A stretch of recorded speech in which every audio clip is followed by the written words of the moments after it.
I spent 35 years inside Christianity. 35 years of church services, Bible studies, prayer meetings, Sunday schools, and sermons. And in all that time, across all those years, nobody ever said what I'm about to say to you today. Nobody told me that the man at the center of it all might not have been teaching religion at all. That the institution built around his name might be the very thing obscuring what he was actually pointing at. That the kingdom he kept talking about, the one people assumed was somewhere up in the sky after you died, was never a location. It was a state of awareness, and it was already inside every person listening to him. I am not here to destroy your faith today. I am here to ask whether what you have been given is the full picture. Because I think there is a dimension to the teachings of Jesus that most churches have never touched, and once you see it, you cannot unsee it. Let's go. Here is the uncomfortable question that started me on this path. If Jesus came to establish a religion, why did he spend so much of his ministry criticizing the religious leaders of his own time? The Pharisees, the scribes, the teachers of the law. These were not godless people. These were the most religiously devoted people in first-century Judaism, men who had memorized entire books of scripture, men who fasted twice a week, who gave a tenth of everything they owned, including their garden herbs. And Jesus looked at them and said, "You are like whitewashed tombs, beautiful on the outside, full of dead bones within."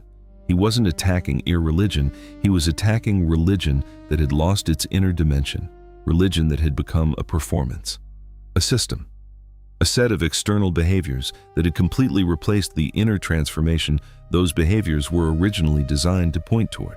The scholar Elaine Pagels spent decades studying the Gnostic Gospels, ancient texts discovered in Egypt in 1945 that represent some of the earliest Christian writings, and her conclusion was striking.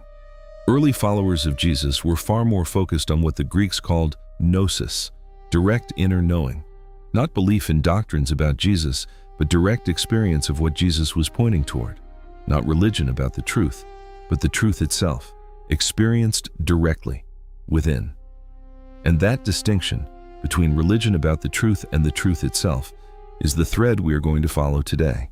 There is one statement in the Gospels that should have permanently changed the direction of Christianity. It didn't. Luke 17:20-21. The Pharisees ask Jesus when the kingdom of God is coming. And he says, "The kingdom of God does not come with observation. People will not say, 'Here it is' or 'There it is,' because the kingdom of God is within you, not in a building, not after death, not contingent on doctrines or rituals or institutional membership. Within." Now, this statement has been debated, reinterpreted, and softened by theologians for centuries. Because if taken seriously, if taken literally, it does something very uncomfortable to the religious structures built around Jesus' name. It relocates the entire enterprise.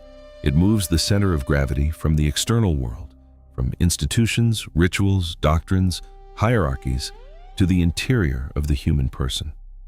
The German mystic Meister Eckhart understood this. Writing in the 13th century, centuries before modern psychology, he described what he called a divine spark in the soul. Something at the core of human awareness that was never created, never learned, and never lost. Something that simply is, unchanging beneath all the noise of thought and identity and fear. Carl Jung later approached the same territory from the direction of depth psychology. His concept of individuation, the process of becoming fully what you actually are beneath all the conditioning and masks, maps almost precisely onto what Jesus described as denying yourself and following him. Not denying your existence, denying the constructed self, the persona, the performance, to find what was underneath it all along. Jesus almost never spoke directly. He spoke in parables, stories about farmers and seeds, about lost coins and prodigal sons, about wedding banquets and hidden treasure. And his disciples, the people closest to him, regularly did not understand what he was saying. They kept asking him to explain. They kept missing the point. At one point, he says something that sounds almost frustrated. "Having eyes, do you not see? Having ears, do you not hear?" He was not talking about physical sight. He was talking about perception, about the way human beings filter reality through layers of conditioning, assumption, fear, and inherited belief, and then mistake that filtered version for reality itself. The philosopher Immanuel Kant argued that we never perceive reality directly, we only ever perceive our interpretation of it. The brain does not simply receive the world, it constructs it, constantly, using everything it has learned, feared, and assumed. What we call seeing is actually a highly sophisticated act of storytelling. And Jesus was pointing to the possibility of a different kind of perception, one that is not filtered through the ego, not distorted by fear, not shaped by the need to defend a particular identity. He called it having a single eye. If your eye is single, your whole body will be full of light. When perception is unified, when you stop seeing the world through the fracturing lens of judgment and fear, something changes, not in the world, in the one who is looking. Two people can experience identical circumstances. One sees catastrophe, one sees opportunity, one sees evidence of abandonment, one sees invitation. The difference is not in what happened, the difference is in who is looking, and from what state of awareness they are looking. This is not self-help philosophy. This is what Jesus was teaching in the middle of first-century Palestine. This is the verse that has probably caused more confusion and more damage than almost any other in the Gospels. If anyone wants to follow me, let him deny himself, take up his cross, and follow me. In most churches, this has been preached as self-punishment, self-erasure. Put yourself last. Your needs don't matter. Sacrifice everything. Suffer quietly. But read it again more carefully. Deny himself, not deny himself things, not deny himself pleasure or comfort. Deny himself, the self, the constructed identity that most people spend their entire lives defending and performing and protecting. Jung described the persona, the mask we present to the world, as a necessary adaptation. We need a social face. We need roles and identities to navigate life. But the danger is when the mask becomes the person. When someone so completely identifies with their role, their status, their reputation, their beliefs, their tribe, that they can no longer access whatever is underneath it. Jesus was pointing to what is underneath, not to destroy the person, but to see through the illusion of a self that was always constructed, always temporary, always a story the mind was telling about itself. And in that seeing, in that moment of genuine self-observation, something shifts, not because you added something new, because you stopped being deceived by something old. Read the Sermon on the Mount carefully, not as a list of moral rules, but as a description of a particular quality of consciousness. Blessed are the poor in spirit, blessed are the meek, blessed are the pure in heart. These are not instructions for how to behave in order to earn a reward. These are descriptions of a state of being. The poor in spirit, those who are not cluttered with the noise of self-importance and accumulated identity. The meek, those who have stopped fighting reality, who are not constantly trying to force the world into the shape their ego demands. The pure in heart, those whose perception is not distorted by hidden agendas and fear and unexamined conditioning. These are descriptions of presence, of clarity, of a quality of awareness that is available right now, not after death, not after doctrinal compliance, not after sufficient religious performance. Right now, in this moment. The Taoist concept of Wu Wei, effortless action, moving in harmony with what is rather than constantly fighting against it, maps almost exactly onto this. Different language, different century, different culture, the same pointing. Because the present moment is the only place where awareness actually lives. The mind lives in the past and the future, in regret and anticipation, in memory and projection. But awareness, that quiet knowing that is reading these words right now, that only exists here, and Jesus kept pulling people back here. Don't worry about tomorrow. Look at the birds. Look at the flowers. Do not miss what is right in front of you, because you are mentally living somewhere else. This is the statement that got Jesus killed. John 10:30. I and the Father are one. The religious leaders picked up stones immediately. This was blasphemy. A human being claiming unity with God. But here is what almost nobody asks. What if he was not making a claim exclusive to himself? What if he was describing a realization, not a status? Because in the same gospel, John 17, he prays for his disciples. And he says this, that they may all be one, just as you, Father, are in me and I in you, that they also may be in us. He was praying that his followers would experience the same unity he was describing, not worship it from a distance, experience it. The mystical traditions across every culture have pointed toward this. In Sufism, the union with the divine.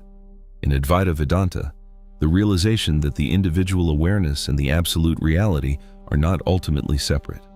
In the work of Baruch Spinoza, the understanding that God is not an entity above and outside existence, but the very substance of existence itself. Different traditions, different vocabularies, the same pointing, that the sense of radical separation, me here, God there, others over there, is not the deepest reality, that at the level of pure awareness, beyond thought, beyond identity, beyond the constructed self, there is a unity that does not need to be created, only recognized. And that recognition, that moment of seeing through the illusion of absolute separation, is what changes everything. Not because the world changes, because the one experiencing the world changes. This is the commandment that gets quoted everywhere and understood almost nowhere. Love your neighbor as yourself. Most people hear this as a moral instruction. Be nice to people the way you are nice to yourself. But read it again, as yourself, not as someone separate from you, as yourself. This statement only makes complete sense if at some level, at the level Jesus was operating from, the boundary between you and your neighbor is not as absolute as it appears. The philosopher Arthur Schopenhauer argued that genuine compassion arises not from moral obligation, but from the direct perception that the suffering of another is in a fundamental sense your own suffering. That the separation between self and other, so vivid at the level of ordinary experience, dissolves at a deeper level of awareness. Modern neuroscience has found biological evidence for this in mirror neurons, the neural mechanisms through which we literally resonate with the experiences of others. We are wired, at the level of the body itself, to feel what others feel. Different disciplines, different languages, the same truth Jesus was pointing to 2,000 years ago. That connection is not something we build, it is something we uncover when the noise of ego and separation quiets enough for us to notice what was always already there. Here is where I land after everything. Jesus was not primarily teaching a religion. He was pointing to something that religions have always struggled to contain: a direct knowing, an inner transformation, a shift in the very center of awareness from which a person experiences their life. He pointed to a kingdom that was within, to a perception that could be purified, to a self that could be seen through, to a unity that could be realized, to a love that was not a behavior but a state of being. Every tradition that has ever taken inner transformation seriously, Buddhist, Sufi, Vedantic, Taoist, Gnostic, has pointed toward the same territory using different maps, and Jesus was one of the clearest voices pointing there. The tragedy is not that his teachings were wrong. The tragedy is that so much of what was built in his name pointed people away from the very place he was trying to point them toward, outward instead of inward, to the institution instead of to the awareness, to the finger instead of to what the finger was pointing at. So the question I want to leave you with today is simple. What if you stopped looking at the finger? What if you looked at where it was pointing? Because what is there? What has always been there is not something you need to travel to find. It is the awareness that is reading these words right now. Silent, present, unchanging, and perhaps closer than anything else you have ever called your own. Drop a comment. Does this resonate with you or does it challenge you? Either way, I want to know where you are with this. And if you know someone who has felt that what they were given in church was only part of the story, share this with them. Subscribe if you're new. We go deep here every single time. Peace.